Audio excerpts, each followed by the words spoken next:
नमस्कार दोस्तों, मेरा नाम डॉक्टर जयराम है और मैं एक इलेक्ट्रोपैथी डॉक्टर हूं। कल 18 नवंबर 2022 था और कल के दिन 5वां नेचुरोपैथी डे था। इससे पहले 4 नेचुरोपैथी डे और मनाए जा चुके हैं।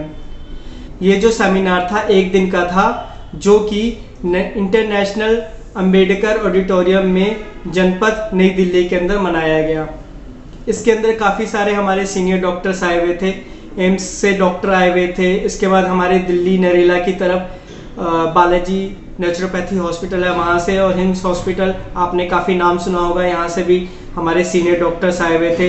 कुछ डॉक्टर्स हैं जिनके मैं नाम लेना चाहूँगा, वो है जैसे कि डॉक्टर विश्वस्वरूप राय जी जो हिम्स हॉस्पिटल के हैं, और हमारे आचार्य जी जो कि बालाजी नेचुरोपैथी हॉस्पिटल दिल्ली के हैं। ये जो डॉक्टर्स हैं इन्होंने ऐसी ऐसी बात बताई जिनको सुन के हमें ये लगा कि नेचुरोपैथी जो है वो दिन दुगनी रात चौगनी प्रगति कर रही है। कुछ उन्होंने एक्सपीरियंस शेयर किए जिनके बारे में मैं आपको बताना चाहूँगा। उन्होंने जैसे कि बताया कि हम क्या है, आज के समय में हम बुखार को अपना सोचते हैं कि बुखार आ गया, कोई बीमारी हो गई, और हम जल्दी से जल्दी टैबलेट खा के बुखार को उतारना चाहते हैं। लेकिन वास्तविकता में बुखार जो है वो हमारा दुश्मन नहीं दोस्त होता है, क्योंकि जब भी हमें बुखार होता है तो हमारी जो बॉडी होती है वो अंदर से काफ़ी हीट हो जाती है। हम उसे बाहर से ही महसूस कर सकते हैं कहीं से भी कि हमारा शरीर काफ़ी ज़्यादा हीट हो रहा है। हीट होने की वजह से क्या होता है कि कितने भी जीवाणु बैक्टीरियाज होते हैं, पैरासाइट्स होते हैं, वो सर्वाइव बॉडी में नहीं कर सकते। हमारी बॉडी की जो हीट होती है उनको जला के मार देती है।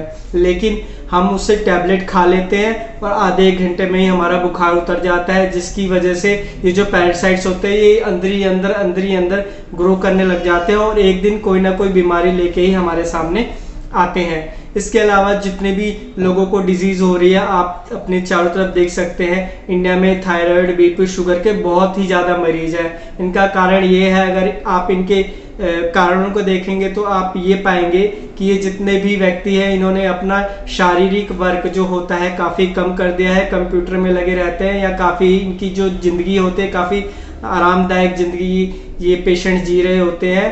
पहले के जितने भी लोग थे वो मिट्टी से जुड़ के रहते थे, और जो थायराइड और बीपी के आज के पेशेंट हैं वो मिट्टी से बिल्कुल भी जुड़ के नहीं रहते हैं, जिनके कारण जितने भी पहले वाले मरीज होते थे, जितने भी पहले के बुजुर्ग लोग होते थे, उनके अंदर इस तरीके की कोई भी बीमारी थायराइड, बीपी, शुगर की नहीं देखने को मिलती थी। और आज के समय में घर घर में थायराइड और बीपी और शुगर के मरीज आपको देखने को मिल जाएंगे। इनका कारण ही यह है कि हम अपनी मिट्टी से जुड़ के नहीं रहते। अगर आपने कभी देखा होगा ट्रैवलिंग के अंदर, तो रोड साइड्स पे टेंट लगा के कुछ लोग रहते हैं, उनके कुछ बच्चे होते हैं जो भरी सर्दी के अंदर भी अपना बिना कपड़ों के देखते हैं, खेलते रहते हैं, मिट्टी में लोटपोट होते रहते हैं, उनको कभी भी कोई बीमारी नहीं होती।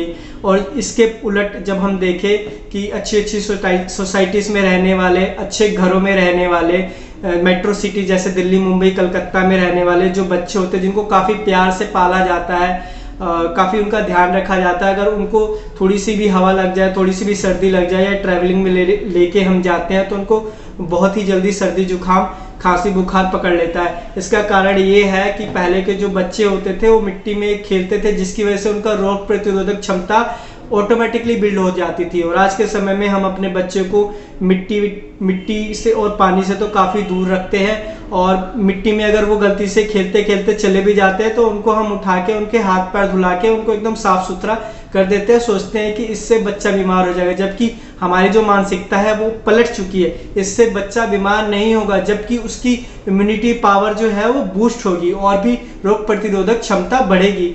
बड़े लोगों के मुकाबले छोटे बच्चों में इम्यूनिटी पावर काफ़ी अच्छी होती है। यहाँ तक कि मेरी भी एक बेटी है जिसका नाम जियांसी है, और वो जनवरी में 2 साल की हो जाएगी। मैं अपनी खुद की बेटी को भी हमारे घर के सामने पार्क है, उसके अंदर मिट्टी में मैं उन्हें खेलने देता हूँ, जिसकी वजह से ये देखा जाता है कि जो आस पड़ोस के बच्चे हैं उनसे मेरी खुद की बेटी है जिसका नाम जियांसी है, उसकी इम्यूनिटी पावर बहुत ही अच्छी है। और मैं जितनी भी मेडिसिन अपनी बेटी को देता हूँ वो सारी की सारी हर्बल मेडिसिन ही देता हूँ। हर्बल मेडिसिन से क्या होता है, एक तो इम्यून पावर बच्चे की बढ़ गई, और हर्बल मेडिसिन देने से बच्चे के अंदर कोई भी साइड इफेक्ट वो फेस नहीं करता है, जिसकी वजह से वो स्वस्थ रहते हैं। तो मेरी आप लोगों से यही निवेदन है कि कल जितनी भी चीज़ें हमें नेचुरोपैथी के बारे में रिसर्च और जितनी भी नई नई चीज़ें हुई है उसके बारे में काफ़ी चीज़ें पता चली। इस छोटे से वीडियो में इतनी सारी बातें करना तो पॉसिबल नहीं है, लेकिन आप इस बात को हमेशा ध्यान रखें कि यदि आपने किसी बीमारी को समझ लिया कि ये बहुत बड़ी है तो सच में बहुत बड़ी है, उसे कोई भी डॉक्टर ठीक नहीं कर सकता। अगर आपने किसी बीमारी को ये सोच लिया कि ये छोटी सी बीमारी है, मैं फलाना ही डॉक्टर के पास जाऊंगा, XYZ किसी भी डॉक्टर के पास जाऊंगा और मैं ठीक हो जाऊंगा, तो पेशेंट 100% ठीक हो ही जाएंगे। लेकिन सबसे पहले पेशेंट को अपने माइंड पे काम करना चाहिए, उसे अपने माइंड को इस तरीके से मजबूत करना चाहिए कि हाँ मैं ठीक हो जाऊंगा। तभी जो मेडिसिन होती है वो सेकेंडरी वर्क करती है, जो सबसे पहले जो वर्क करता है वो हमारा माइंड वर्क करता है, उसके बाद हमारी मेडिसिन वर्क करती हैं। तो आप सभी से मेरा यही निवेदन है कि जितना ज़्यादा हो सके अपनी ज़मीन से जुड़ के रहें, हर्बल मेडिसिन का प्रयोग करें और स्वस्थ रहें, सुरक्षित रहें। धन्यवाद, नमस्कार।